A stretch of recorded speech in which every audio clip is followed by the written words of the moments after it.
পেশোয়ারি ভিপ রান্না করার জন্য প্রথম হাফ কেজি মাংস নেব। ওটাকে খুব সুন্দরভাবে ধুয়ে পরিষ্কার করে একটা ঝাঁঝনিতে নিয়ে নেব। 3টা আলুকে কেটে নেব মাঝখান থেকে বড় বড় সাইজ করে। এরপর একটা হাঁড়িতে হাফ কাপ ঘি দিব।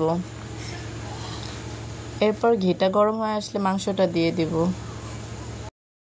মাংসটাকে ঘির ভিতরে খুব সুন্দরভাবে ভেজে নেব।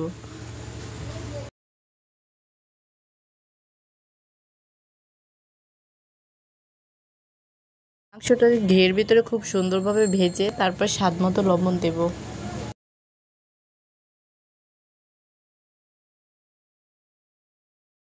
এরপর নেড়ে চেড়ে 4-5টা কাঁচামরিচ দিয়ে দেব।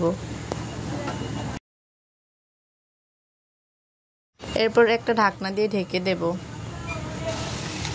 এরপর আলু দিয়ে দিব।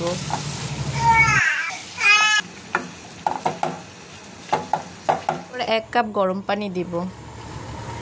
আপনারা চাইলে একটা আটাকে গুলিয়ে তারপরে আপনার ঢাকনার চারপাশে দিয়ে দিতে পারেন, যাতে কোনোভাবে ভাপটা না বের হতে পারে। চুলার আঁচ একেবারেই কমিয়ে দিবেন, তারপরে আপনার এটা আস্তে আস্তে হয়ে যাবে।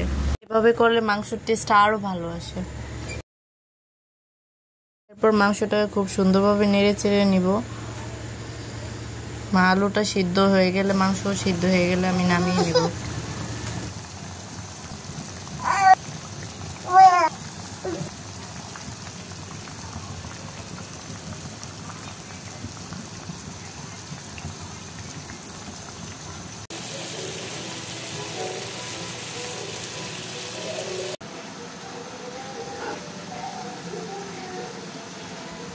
আমার মাংসের কালারটা অনেক সুন্দর এসেছে।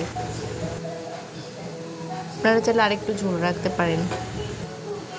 আমার ভিডিওটি যদি আপনাদের কাছে ভালো লাগে অবশ্যই লাইক, কমেন্ট, শেয়ার এবং সাবস্ক্রাইব করবেন। ধন্যবাদ সবাইকে।